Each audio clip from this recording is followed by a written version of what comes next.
Bienvenidas y bienvenidos a la primera experiencia digital de CASA SEAT. En unos instantes tendremos la oportunidad de escuchar la conferencia de John Moavenzadeh, director de Movilidad Urbana del MIT.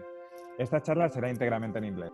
Al final de su intervención habrá un turno de preguntas y respuestas. Si tenéis cualquier cuestión para él, podéis enviárnosla a través del chat disponible en la página del streaming en YouTube o a través de un mensaje directo en el perfil de CASA SEAT en Instagram. Si quieres conocer la programación de CASA SEAT, visita nuestra página web, casa.seat, e inscríbete en nuestro newsletter. Y sin más dilación, cambiamos al inglés. We switch to English. Please let me introduce the director of CASA SEAT, Gabriele Palma. Dear friends and colleagues, good evening everybody, and welcome to the first online activity of CASA SEAT.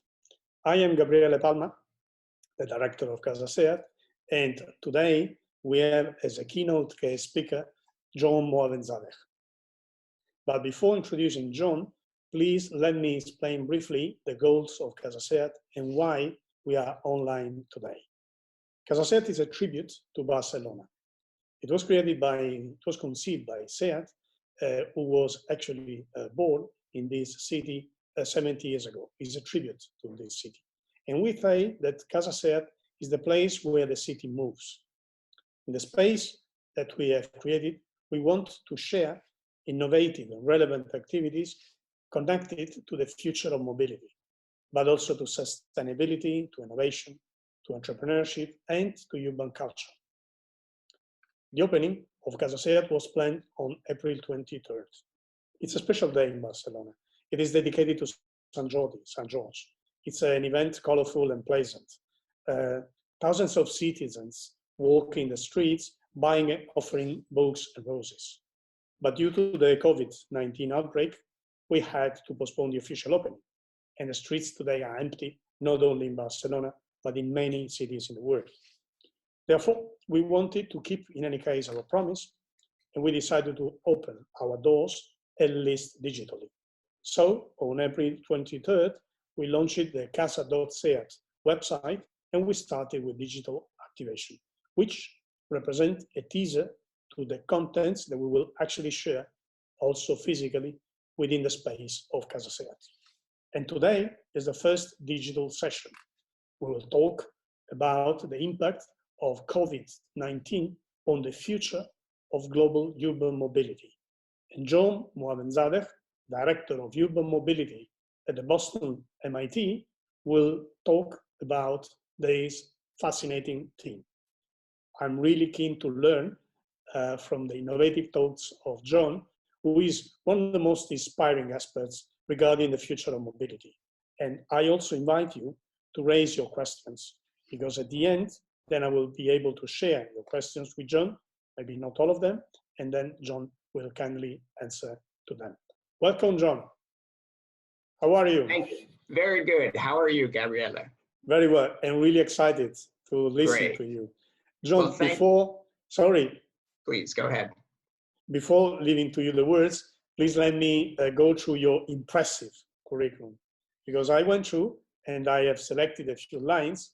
And so today, John is the Executive Director for Urban Mobility, Professional Education at the Massachusetts Institute of Technology. He is also Senior Advisor to Deloitte Future of Mobility Practice, and is also Venture Partner with Rich Lane Limited Partners. He's also Founder and Managing Partner at Mobility Nexus LLC, where he cooperates with several companies aiming to transform transportation. When we go to the education, John holds a Bachelor of Science in Mechanical Engineering from the Carnegie Mellon University, a Master of Science in Mechanical Engineering from the University of Michigan, a Master of Public Policy from the Harvard Kennedy School, and many others. So I'm really, really impressed. But I think that one can say that John actually started his career in the automotive as engineer of product design. And after a few years, he was already director in the World Economic Forum, first in Geneva and then in New York, working on autonomous vehicles and urban mobility, security of international travel systems, drones, future of the space. And therefore, with this track, you can imagine that John is really a frequent keynote speaker. That's why it's really a true privilege to have together John with us. So, dear John, I just remind you that this session will be recorded, will then available on our website, and I leave you to use the screen and the word. Thank you very much for staying with us. Thank you so much for that introduction, Gabriele. It's a great pleasure to be here today to help to celebrate the opening of CASA SEAT. I think as the topic of the discussion is the impact of COVID-19 on the future of mobility, I think it's first important to just say that this has been such a difficult time, and to express my sympathies. In the United States, we've been watching very carefully what has been happening in Spain, in Italy, in other parts of the world, and in many ways that's happening here right now. So it is a challenging topic to talk about. Let me share a few slides with you to get the discussion going. I think I want to just start by stating that there is so much uncertainty related to COVID-19 that it is nearly impossible to predict the future. And that is not at all my goal with this talk. My goal is to offer a framework to think about how the future could unfold. So let's start with just the concept of how the virus will impact the future of mobility. It can roughly be broken into two categories. One is elastic resilience, which is to say that things will eventually bounce back. Things will return to normal.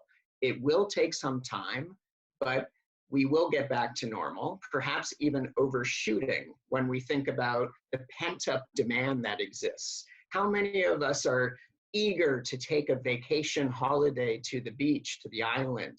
How many of us are eager to go to our favorite restaurant or meet our friends? So we know that there will be this kind of elasticity in the response, but of course it could take a very long time. But then there's the side that's really a fundamental and structural change. And this is driven by changing our behavior.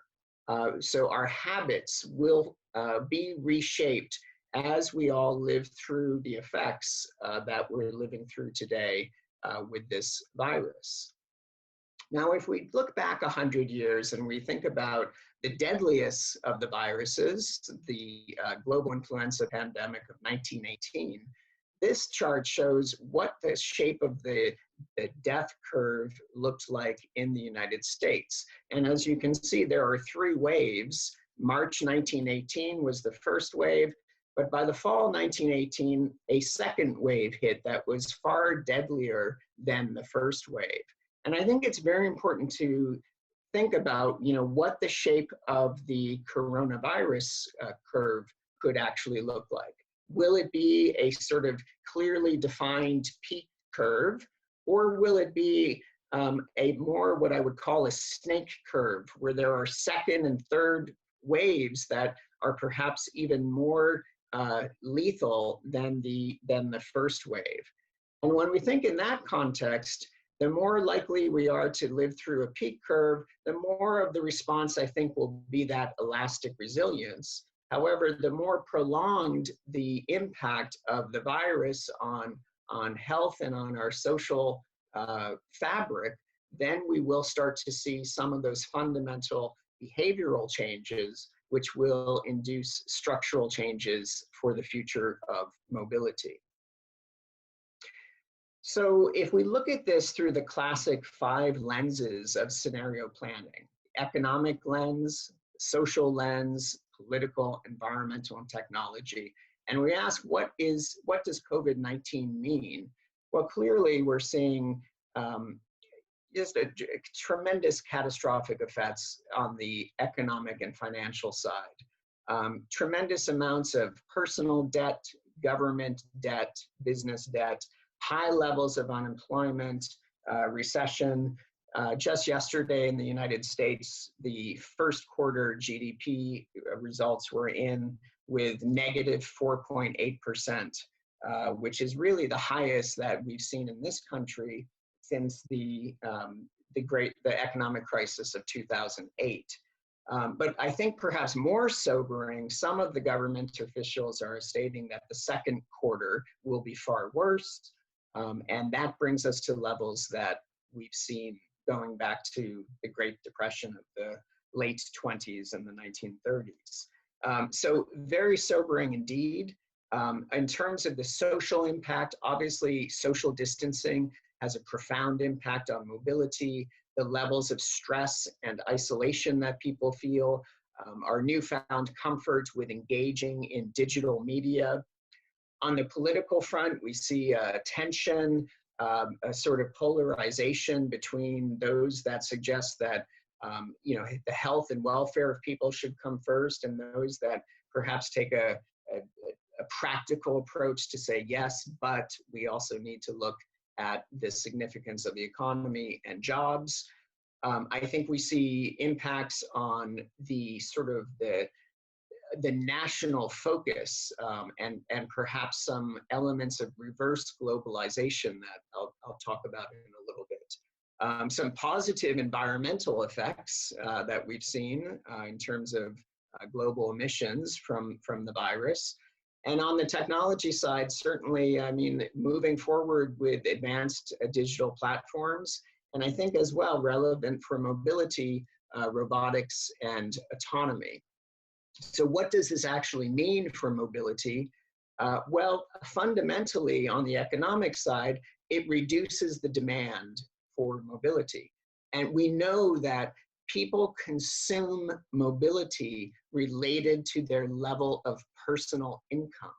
It's very clear that wealthier individuals consume more passenger kilometers and wealthier countries consume more passenger kilometers. So clearly, we will see a shift. Interestingly, by the way, across different cultures, across different parts of the world, people do tend to have a relatively constant mobility time budget. That is to say that we usually are willing to spend about 2 hours each day moving. And of course, what happens is as we get wealthier, more of that budget is allocated to faster forms of movement, particularly international air travel. So clearly a big impact on the reduction in demand for mobility. Clearly social distancing is just, a perfect storm, a double disaster for so much of the global transportation system. When you think about our trains and our subway systems and our airports, they are by definition crowded spaces, and the business model for many of the companies that operate these systems is dependent on a high load factor, meaning you want to make sure that all the seats are filled. So it's tremendous sort of negative impact as well for the many of the companies that operate mobility systems. I'll talk a little bit more about sort of the concept of the new office, or even how cities could look different in the future, some potential structural changes brought on by COVID-19, localization of supply chains I referenced already, and a bit more about autonomous and freight delivery systems. I think it's important to take a big step back if we're going to talk about personal mobility and ask the question, why do people move in the first place? Because in many ways, mobility in itself doesn't matter. It's the access that mobility affords. It's getting people what they need that matters. So it's access to healthcare. It's being able to get to work. We call that commuting. We have a special name for that form of mobility. Being able to educate ourselves, for our children to get to school, for adults to continue their professional education, the need to meet, the need to get things, the need to eat, and of course the need to enjoy ourselves. And if we think about, so where are the places that we move to achieve those objectives? It's a diverse group that we are all very, very familiar with. And in all of these will be impacted by the COVID-19. All of these institutions, all of these sort of the ways that we're typically accustomed to engaging with a retail store, or certainly the future of the workplace, we can anticipate some structural changes in those areas. Here in the United States, Instacart is one of the delivery providers of groceries. Some data came out indicating that they had over $1 billion in sales for the first 2 weeks of April. That's up 450% compared to December. This platform that we're all using right now, Zoom, saw nearly 400% growth more than a month ago. So we can only imagine what it is today. And the reason all of this is important is because, getting back to what the social psychologists tell us about how behavior changes, there's been many studies about how long does it take for a habit to be formed. The traditional literature said 21 days. Some new literature and research into this area indicated that it takes on average about 66 days and as long as 250 days to really fundamentally alter our habits, alter our behavior. And that's what's happening right now as we live through the coronavirus. We are learning new ways of interacting with our colleagues at the office. We are learning, our children are learning new ways of learning through their school system, through digital platforms, and so forth. But my main message with this way of looking at it is we cannot ask the question, what is the future of mobility, first, without first asking, what is the future of the office, of the workforce? What is the future of retail? What is the future for places of worship? How will those institutions change with the COVID-19? And then, of course, mobility will follow in many ways from that. So with that as a sort of conceptual framework, I could anticipate 9 specific impacts of COVID-19 on the future of mobility, and one, what I'll call a sort of wild card. So just to briefly run through these, and I'll go into more detail, I can foresee that COVID-19 will certainly have a massive hit to public transportation, already has. Very strong headwinds for the concept of shared mobility. Tourism way down, but potentially recovering with time. Business travel way down, recovering, but perhaps not to pre-COVID levels. Automotive sales way down, but with opposing forces on the personal use automobile. Capital constraints, testing requirements, delaying the progression with advanced mobility technology, things like autonomous driving, etc. On the goods mobility side, disaggregation of global supply chains, perhaps the rise of sidewalk robotics and last mile automation. And I would speculate an acceleration in autonomous long haul trucking as well. The wild card in all of this, which I'll talk about last, is a reversal of the long-term trend of people moving into cities. So let's start with public transportation.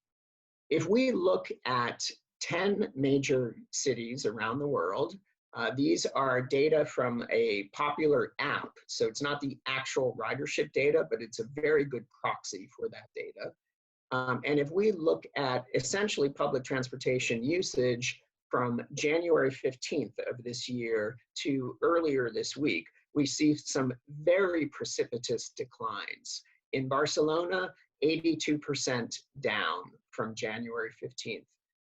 In Madrid, 88% down. In New York, 74% down. in Tokyo, 90% down. Now, this is a very disturbing picture for public transportation agencies because their finances were strained already to begin with. This is data from public transit agencies across the US, basically showing that all of them lose money, but the larger systems lose less money in general than the smaller systems. Farebox accounts for only about a third of the actual operating costs for most public transport systems here in the US. So they were in trouble to begin with, and now COVID-19 will have, just a much deeper impact with potentially some long-term effects. There is a consultancy in the United Kingdom called Sistra that conducted a survey. I think they asked around 1,500 or 1,600 people to anticipate their behavior after transport restrictions are lifted. And 20% said that they sense that they'll be making fewer trips on public transport after restrictions are lifted. This number may be even higher today than when the survey was conducted. But interestingly, of those who said they expect to make fewer trips, about half of them said because, hey, I don't want to get sick. About a quarter of them said, I'll be working from home. And about 14% of them said, I'm anticipating another way to make my journey. And it's this 24 and 14% that points to a potential structural change that could be that could exacerbate the oncoming crisis in public transportation. Having said all of this, it is absolutely clear that public transport is absolutely a vital component for how people can get around in cities. There was talk a few years back of, this great hope for autonomous robo-taxis and that, public transport would no longer be needed. And I completely reject that notion. Anyone who thinks that you can take the entire population of the London Tube and bring them up to the surface and put them into autonomous pods and think that you'll have a better mobility solution, I would suggest is woefully incorrect. Now, let's talk about sort of shared mobility.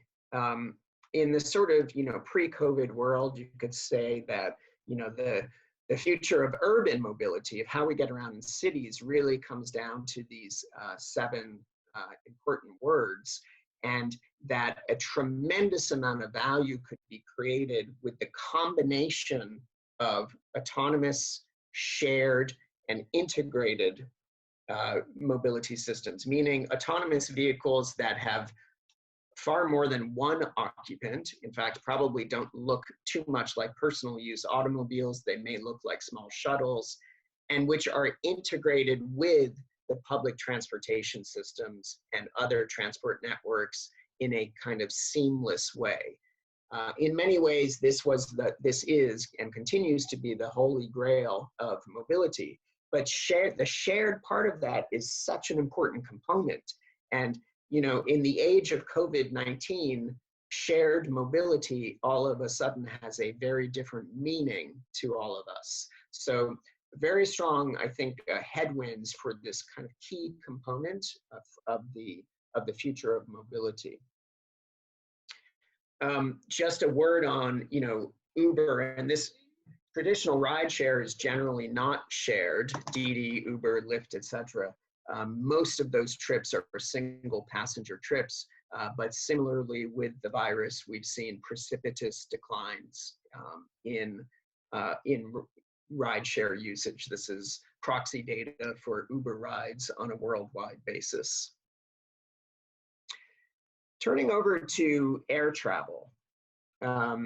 These are what are called revenue passenger kilometers. This is data from IATA, the International Air Transport Association. This is for their latest data publication from February. Their March publication should be coming out any day now, which will show an even more steep decline, a plummeting of air transport in this part of the curve. And so the question is, what does this mean for air travel moving forward? Well, you know, we do have a precedent to a catastrophic event that certainly had a tremendous shock on global air travel.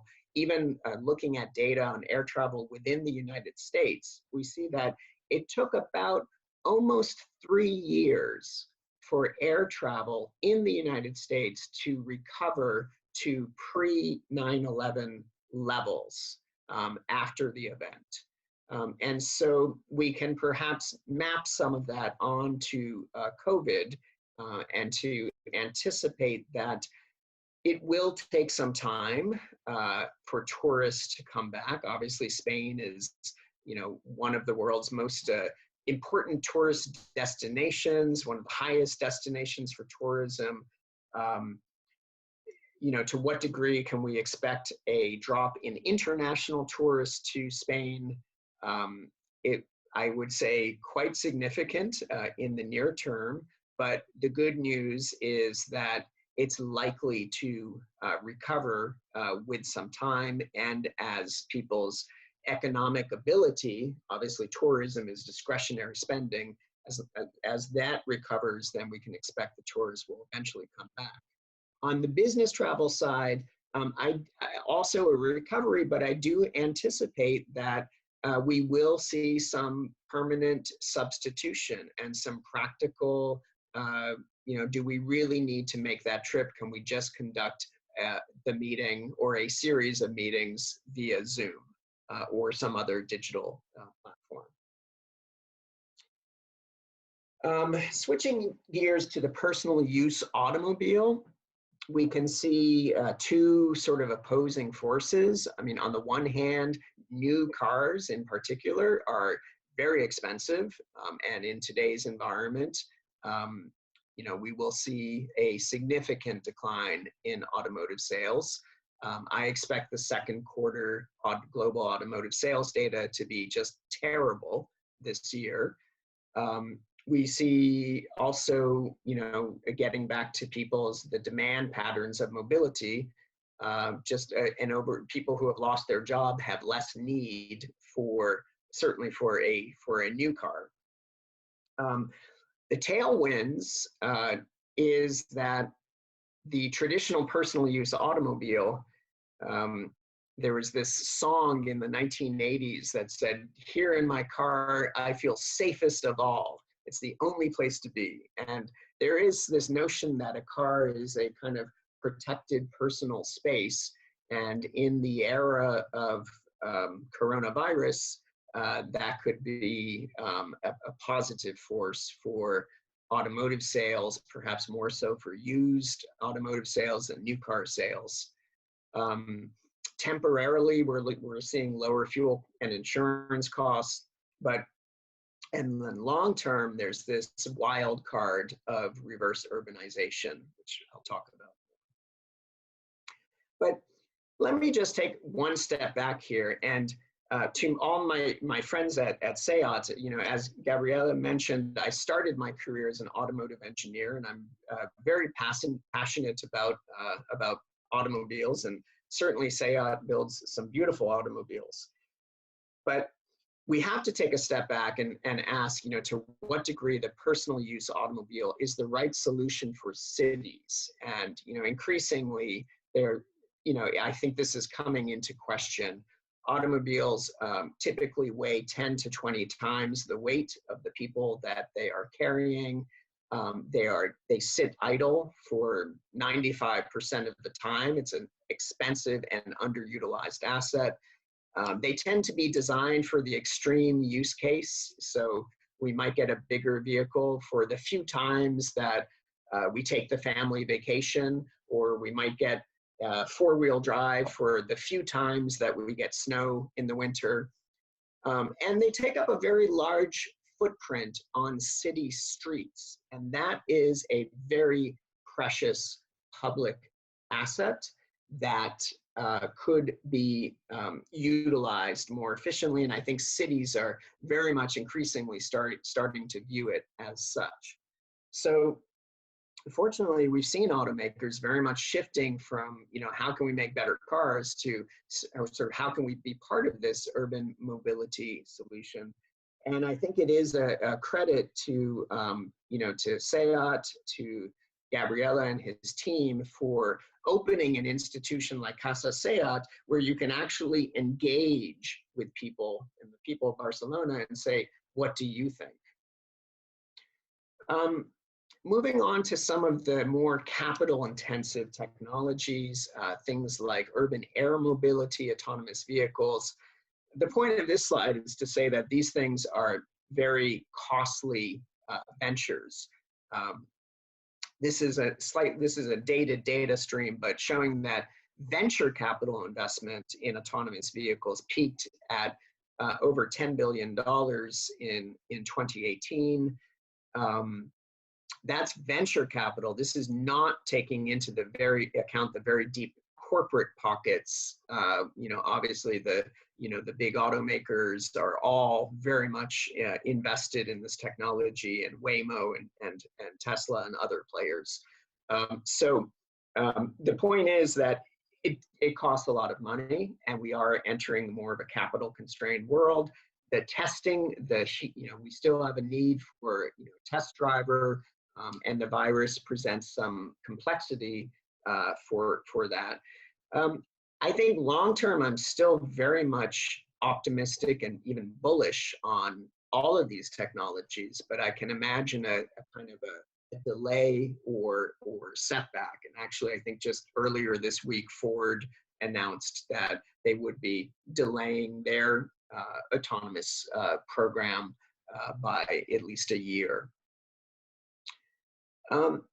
Just to switch gears a little bit into goods mobility. We've talked a lot about the movement of people. Now let's talk about the movement of goods.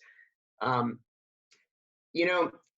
this country, in the United States, it was somewhat of a national embarrassment when we realized we don't have enough face masks and actually have to import these products from China and from other locations.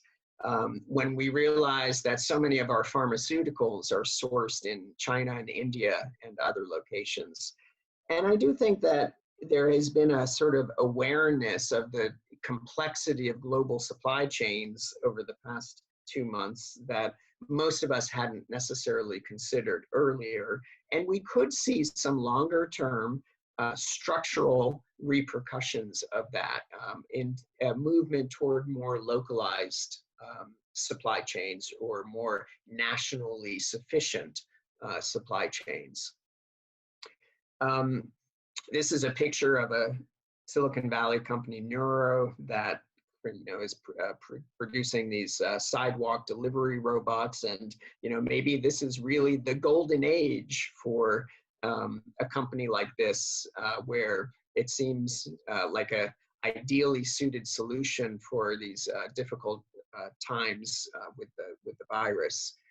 And finally, I would speculate that we actually see an acceleration toward long-haul autonomous trucking, not necessarily like what you see in this picture. This is a product from Volvo, but more of a traditional looking vehicle with a cab, with the steering wheel and pedals, and being able to be driven as well as to be in autonomous mode.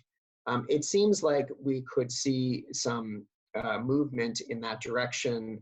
This may be localized to the United States, but there is a severe shortage of particularly long-haul drivers here, and this could be a moment to accelerate the development of that technology, with the same caveat that this is very capital intensive and requires extensive testing and so forth.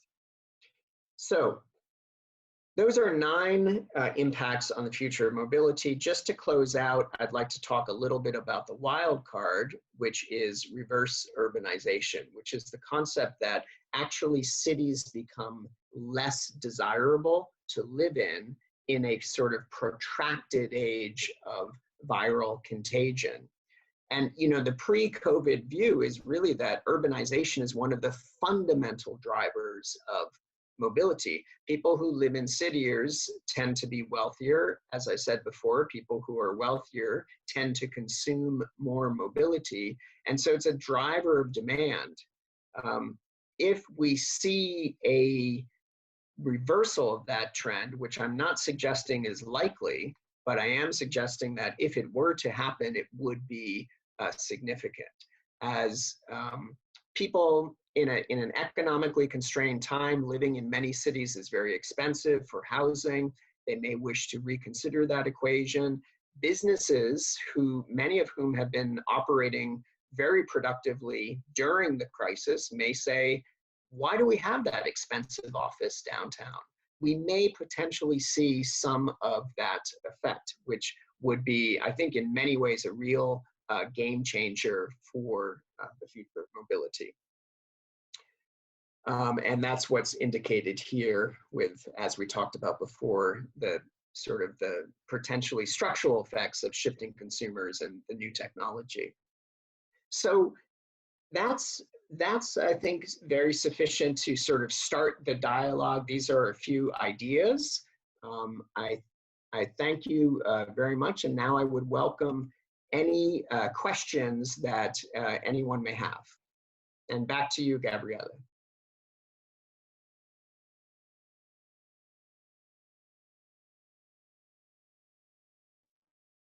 Thank you very much. It was really, really, really inspiring and interesting, and thanks for that. I guess that also our panel has been fascinated by your comments and thoughts. We have actually quite a few questions, and I will start with the first one. So you mentioned that the effect of the COVID-19 will not only be on the mobility of people, but also on the mobility of goods. Do you believe that the changes that we are going to face, we can also affect or become even an obstacle to free trade? I think it's an excellent question. I do, in that we very unfortunately, I guess an unfortunate element of human nature is sometimes what you could call an us versus them mentality. And when we're under stress and we feel threatened by this sort of mysterious health enemy, sometimes people have a tendency to go into that mode. And with that comes restrictions on trade, on immigration, on interaction with people who are outside of your tribe.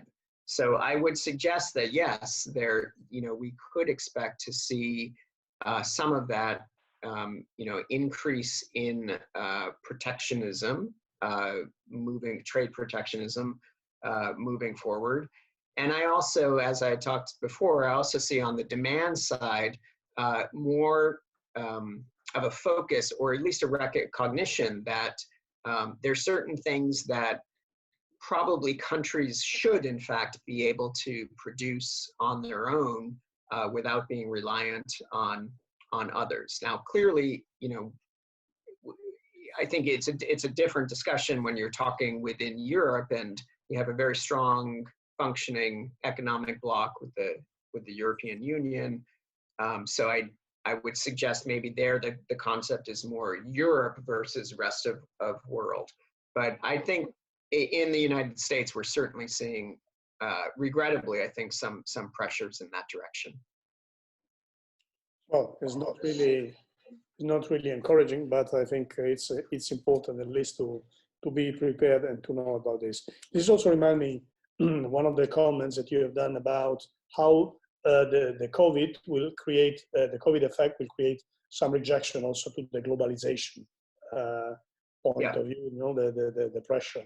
So, but at the same time, I think there is a little bit of contradiction on the fact that we also learned that, at least in terms of virus, there is no barriers. So it's something that at the end of the day, we are sharing the same word. So I mean, we will possibly live two different tendencies together. What do you think about this?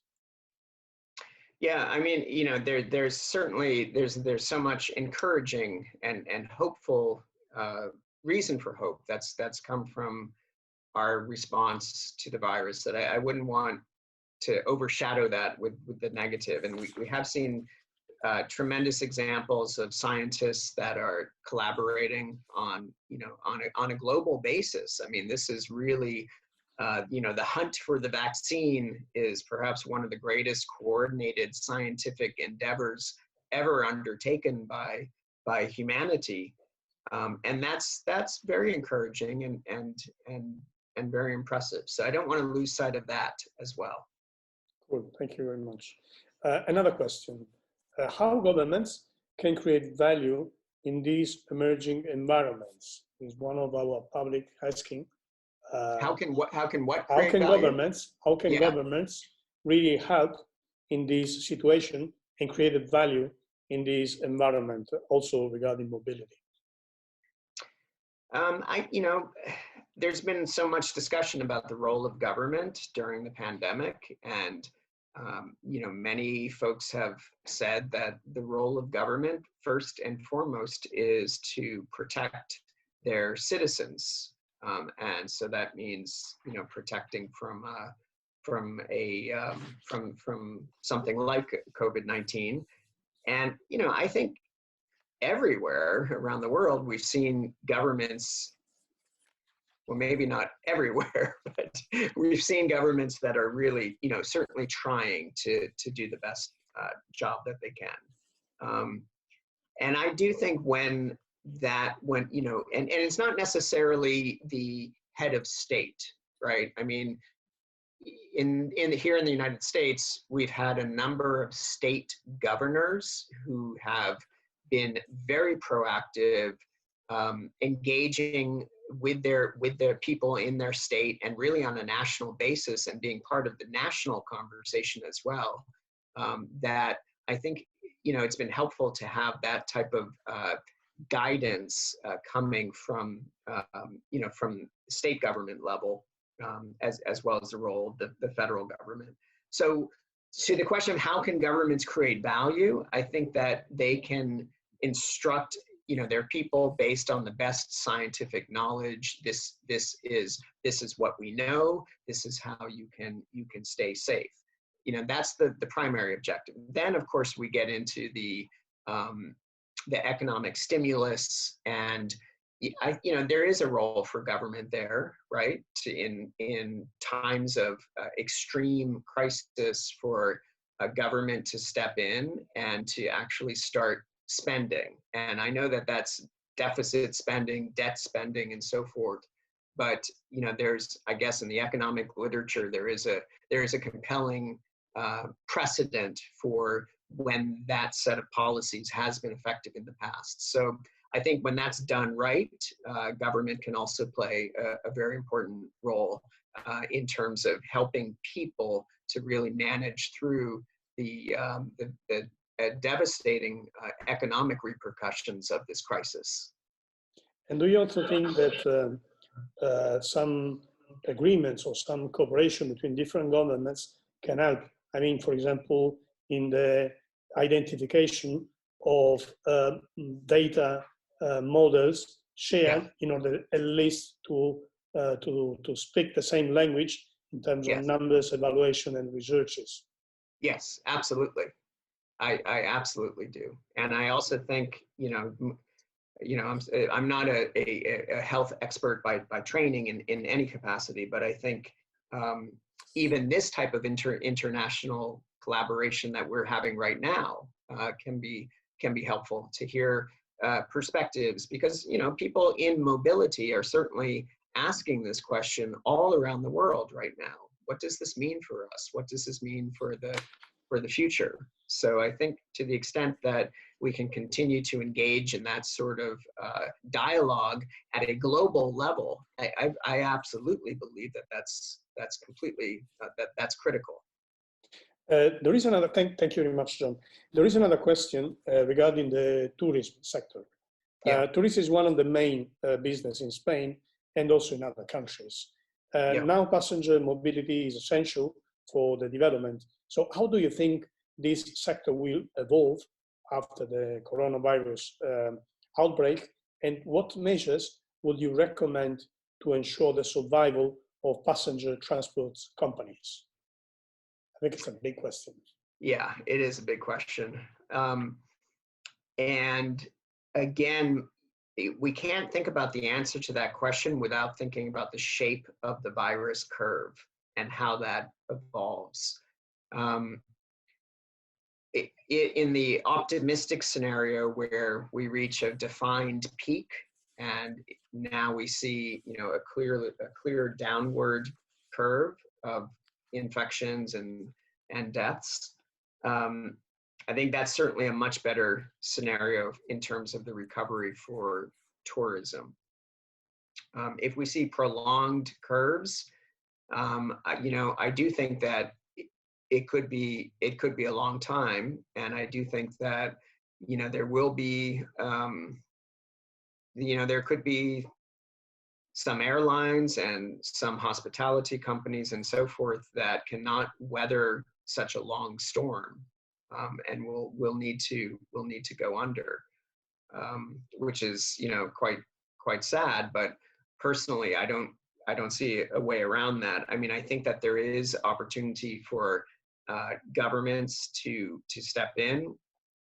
The World Travel and Tourism Council has been very vocal in terms of emphasizing the importance of travel and tourism for the global economy. You know, roughly 10% of global GDP and just millions of jobs around the world, and particularly some, you know, jobs for, you know, lower income individuals in, you know, for example, in hotel cleaning services and so forth, but very important in a very important industry in many countries.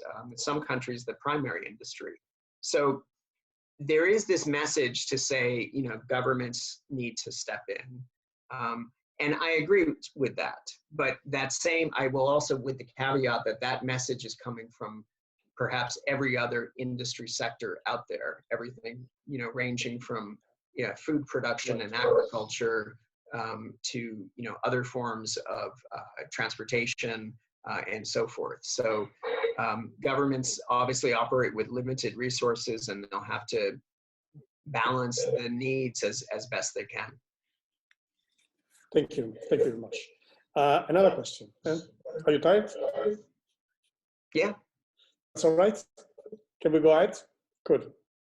One question is, will this situation help or accelerate the electric cars' upcoming trends? I think that's a great question. And I have to say, you may have noticed significantly absent from my presentation was the environmental impact. My view is that it will likely, in the short term, set back and delay the adoption of electric vehicles, because many electric vehicles are still operating with a significant price premium over petrol-operated vehicles. But I think I'm a big believer in the future of electric vehicles, and if anything, maybe it's a little bit like the autonomous question. It's a setback, it's a delay, but ultimately we will still get there. Cool. Another question. Thank you very much. Do you think that technology can play a major role in order to ensure social distancing for example, geolocalization, or to manage mobility flows, and in which way? I do think technology can play a very important role. I think we're all very conscious of the privacy implications of such technology, and wary of who may have access to data about where we are and who we have been in contact with. There are many, many sensitivities around that. But if we can figure out a way to balance that equation, I do think that there is a strong role for technology to play. And we've seen this, in several countries, programs about sort of apps for contact tracing of individuals and so forth, that I think I lean personally toward that, because I think the big question we have to address first is to understand the virus, to understand the spread of the virus, and to measure. We can't manage what we can't measure. So I'm a big believer in gathering as much data as we can, and hopefully we do that in a way that doesn't blatantly violate people's personal privacy. Thank you very much. John, this is the last question. We don't want to take too much profit of your availability, but I think it's also interesting. So the question is, how do you think that the urban mobility network and systems will evolve after the coronavirus? That which mobility network? The new urban mobility network. New urban mobility. Yeah. Well, all of this is grounded in that big question about how will, what's the future looking like for cities? And again, I think it's a low probability that we will see a reversal of this long-term urbanization trend that we have witnessed. But if that were to happen, it would have very, very significant impact on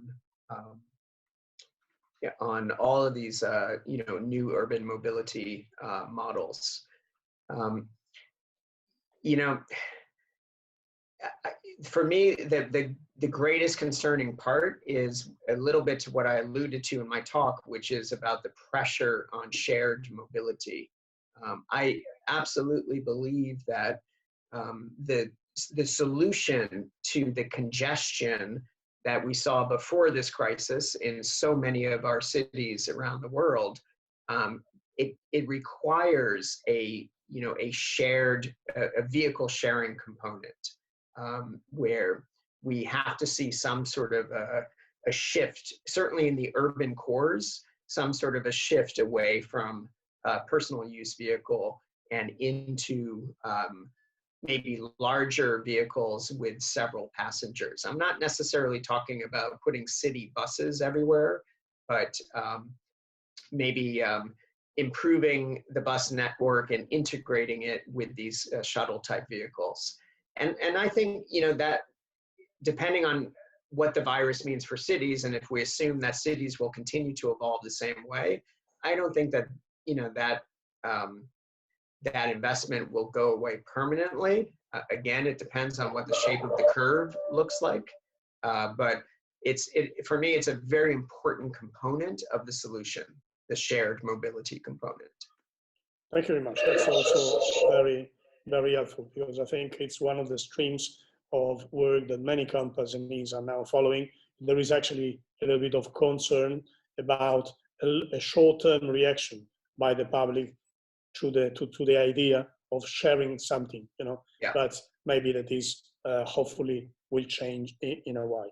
Now, this was actually the last question. So thank you very much, John.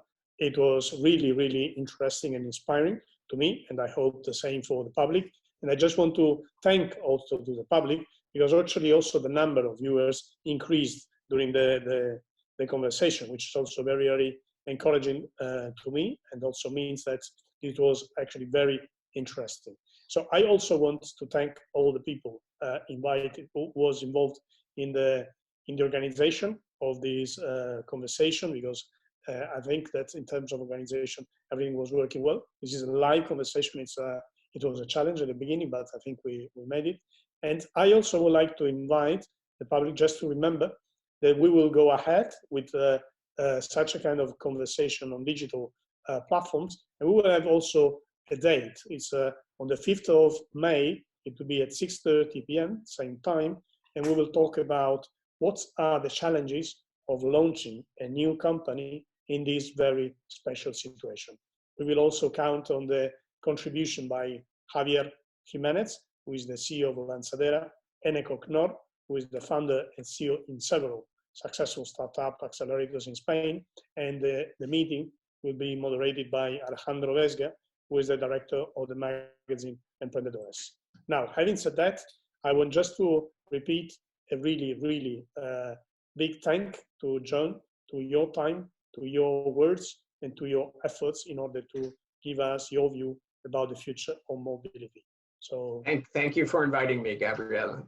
Muchas gracias. Muchas gracias a ti, John. So thanks for all of you. Stay safe at home, and I hope to see you soon. Bye-bye. Bye-bye.